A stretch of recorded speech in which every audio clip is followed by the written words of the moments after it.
នៅក្នុងរាជរបស់ព្រះបាទជីវរ្ម័នទី8ក្នុងឆ្នាំ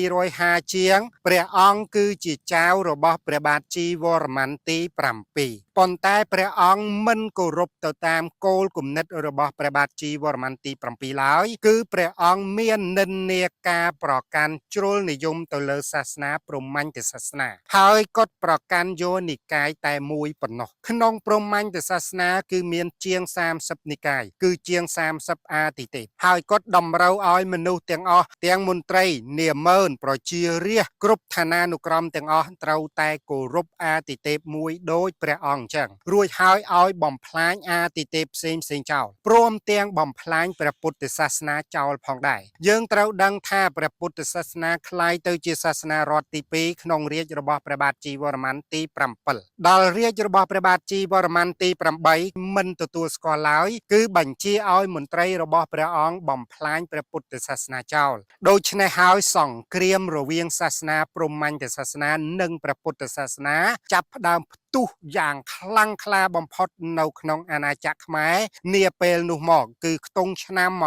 1250ជាងនៃគ្រិស្តសករាជរហូតមកដល់ចុងសម័យឧត្តង្គទើបបានបញ្ចប់សង្គ្រាមសាសនាគឺរាប់រយឆ្នាំឯណោះហើយយើងបើកទ្រូងឲ្យក្អែកចូលចឹកនោះដោយរបៀបម៉េចគឺពេលនោះមានខ្សែរាជវង្សរបស់ស្ដេចខ្មែរយើងមានសោយរាជនៅឯក្រុងអយុធ្យាមានសោយរាជនៅឯតំបន់ឡាងឆាងតំបន់ឡាងឆាងគឺជាតំបន់ប៉ែកខាងជើងរបស់ប្រទេសខ្មែរយើងគឺបច្ចុប្បន្នស្ថិតនៅក្នុងប្រទេសឡាវហើយនិងប្រទេសថៃវាជាប់ជាមួយនឹងព្រំប្រទល់របស់ប្រទេសចិនហើយប៉ែកមកខាងទៀតគឺតំបន់អយុធ្យាហើយតំបន់ជិតទីក្រុងបាងកកហ្នឹងក៏ជារាជធានីមួយរបស់ខ្មែរដែរប៉ុន្តែរាជធានីធំគឺស្ថិតនៅក្នុងយសោធបុរៈដូច្នេះហើយស្ដេចខ្មែរដែលសោយរាជនៅទីក្រុងអយុធ្យានិងទីក្រុងតំបន់ឡាងឆាងគឺបាននាំជនជាតិផ្សេងរើបំរាស់ប្រឆាំងជាមួយនឹងជីវរ្ម័នទី8បង្កើតទៅជាតំបន់ឯករាជ្យរបស់ខ្លួន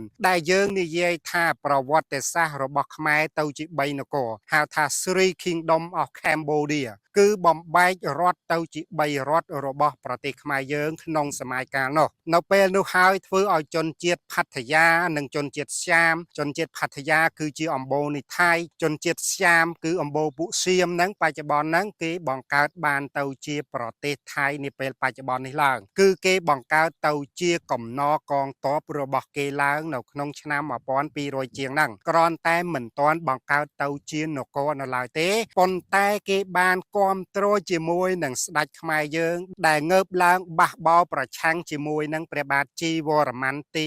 8ឃើញទេនេះគឺជាការបើកទ្រូងឲ្យក្អែកចូលចឹកនៅពេលដែលក្អែកវាចូលចឹកទ្រូងចឹកប្រមាត់ចឹកថ្លើមចឹកបេះដូងយើងហើយលទ្ធផលចុងក្រោយវាកំចាត់ខ្មែរយើងនៅទីក្រុងអយុធ្យាចោលហើយវាឡើងធ្វើជាម្ចាស់ប្រទេសដោយខ្លួនវាដូច្នេះហើយបានជាក្នុងប្រវត្តិសាស្ត្ររបស់សៀមគឺប្រើប្រាស់អក្សរខ្មែរប្រើប្រាស់ភាសាស្តៀងខ្មែរប្រើប្រាស់វប្បធម៌ប្រពៃណីទំនៀមទម្លាប់ស្ទើរតែទាំងស្រុងគឺតាមខ្មែរទាំងអស់ពួកសៀមភាគច្រើនគឺគោរពព្រះបាទជីវរ្ម័នទី7បងប្អូនបានឃើញវីដេអូខ្លះគឺជនជាតិសៀមបានគោរពដូនតាប្រពៃណីខ្មែរយើងគឺគេគោរពព្រះបាទជីវរ្ម័នទី7ថាជាដូនតារបស់គេគឺជាការពិតណាស់ជនជាតិហ្នឹងគឺបានកើតឡើងកសាងឡើងដោយសារតែជនជាតិខ្មែរយើងដែលបានបំបែកខ្លួនចេញអំពីរាជរបស់ព្រះបាទជីវរ្ម័នទី8